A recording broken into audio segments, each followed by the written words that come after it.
আজকে তুমি আনন্দ ফুর্তি করছো, আজকে তুমি ভোগ বিলাসিতায় মত্ত হয়ে আছো। আগামীকাল হয়তো তুমি কবরের অধিবাসী হয়ে যাবে, আগামীকাল হয়তো তুমি মৃত্যুবরণ করবে। হে দুনিয়ার মানুষ, নিজের সুস্থতার ব্যাপারে অহংকার করো না। তুমি কি দেখোনি কোনো ধরনের অসুস্থতা ছাড়াও কত সুস্থ মানুষ দুনিয়া থেকে বিদায় নিয়েছে? হে দুনিয়ার মোহে আচ্ছন্ন ব্যক্তি, আল্লাহর কসম করে বলছি, তুমি কবরে একাকী থাকবে, তোমাকে মাটি চাপা দিয়ে আসা হবে, তোমার এই সুঠাম দেহে কীট পতঙ্গ বাসা বাঁধবে।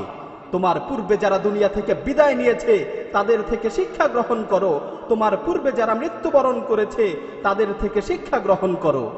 আল্লাহর শপথ করে বলছি, যখন তোমার মৃত্যু চলে আসবে তখন তুমি অনুতপ্ত হবে, যখন তোমার বিদায়ের ডাক চলে আসবে তখন তুমি অনুতপ্ত হবে। আল্লাহর কসম, তুমি সেদিন নামাজ না পড়ার কারণে অনুতপ্ত হবে, তুমি সেদিন অনর্থক কাজে সময় নষ্ট করার কারণে